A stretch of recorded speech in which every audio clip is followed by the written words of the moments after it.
Oh, come on, y'all. You knew me better than that. I wasn't just going to give up, was I? No. No, sir. I couldn't just walk away. Couldn't do it. We did a little sanding on the belt sander. Not much. Just enough to get these things to go in all the way down. What we found is around each slot, especially the top holes, which are easy to get to when you tighten them down, there was a little distortion around the slot where it was protruding in on the inside. And so what I did is I took a couple of ball peen hammers and hammered and dollied this stuff as best I could to kind of flatten it out.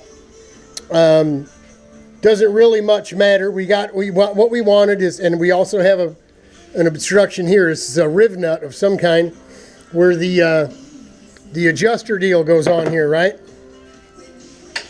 Right, and that's how it's held on. Instead of putting nuts in there, they put riv nuts in there, and that's how that thing is held on. So these go down, straight down, and then you see they hit. But we get all the way down to the bottom. So that's all that really much matters at this point, is that it gets all the way down. Let me get my glasses on my face here. You see, so what we don't want it doing, and you can see the witness mark had the chassis drop down as far as it'll go, or the axle all the way up, which drops the chassis down. So we can get it there. I mean, center of axle is center of axle. You're going to have the same wheel and tire diameter, circumference. Doesn't matter if it's 40, 50 millimeter. The wheel and tire doesn't know what size the axle is. So that isn't going to change anything. We'll shoot for getting them all the way up.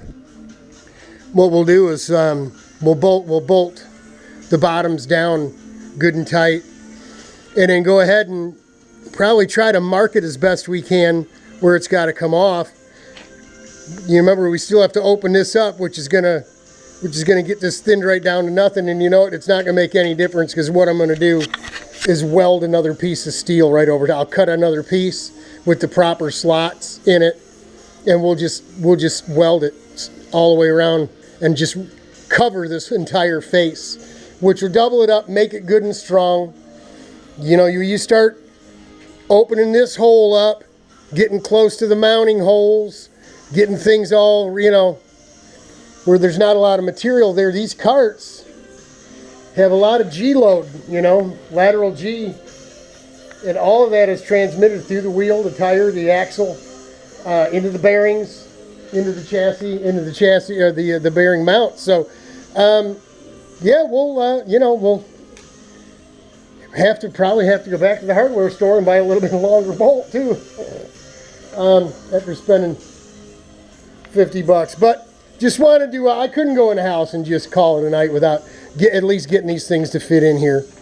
And we'll make little templates for the metal we're going to have to weld on. And we'll do the same thing. That's just 1/8" stamped metal, mild steel. I'm sure we've got something over at the old place in our scrap that'll work just fine.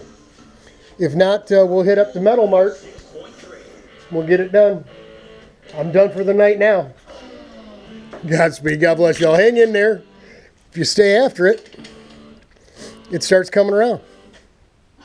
We'll get her. See y'all.